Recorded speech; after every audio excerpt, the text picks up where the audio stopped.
This PSA is brought to you by MJ Fogel and Carmen Mann. Ladies and gentlemen, can I please have your attention? I've just been handed an urgent and horrifying news story. And I need all of you to stop what you're doing and listen. Cannonball!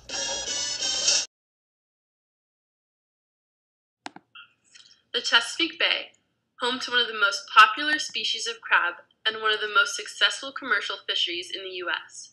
Over 1/3 of the nation's blue crab catch comes from the bay and has the highest value of any Chesapeake commercial fishery, bringing in more than $50 million per year. However, the success of the fishery has crippled the blue crab population in the bay. Since 1990, the blue crab population has fallen nearly 70% from 828 million crabs in 1991 to only 249 million in 2007, the lowest recorded number since 1945.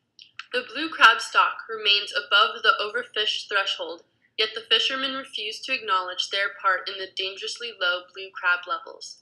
The fishermen's position is that the problem is solely the poor water quality and habitat loss, not overharvesting. They admit that the crabs are going away, but it's not their fault. Their position is that, unless they are allowed to crab, they will lose money. Besides, next year it could always be better.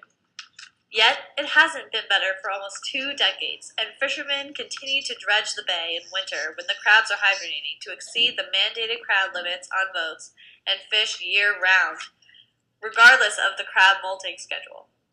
The crab is extremely important to the bay, not only for its economic appeal, but also because it is the keystone species in the Chesapeake Bay.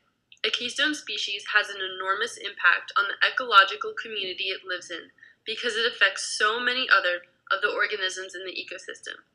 If a keystone species population substantially increases or decreases, it may have a serious effect on the rest of the ecosystem. Blue crabs serve as a food source for many species of birds and fish in the bay, such as the striped bass. Blue crab larvae are a part of the planktonic community and are fed on by filter feeders, such as oysters. The crabs are also the chief consumer to the benthic organisms, or organisms that live in the bay's sediment layer. This helps to enhance the salt marsh community.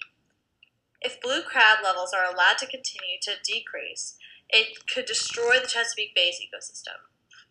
Without your help, we could lose these beautiful swimmers. Talk to your legislators or even write them letters so that they know this is a serious problem and concern and their public cares. You can also get involved in the conservation efforts by contacting an ecological or Chesapeake Bay society, or by advocating or just contributing. For more information on how you can help, contact the Chesapeake Bay Program Office at 1-800-YOUR-BAY. Save our crabs to save our bay. Stay crabby, Chesapeake Bay!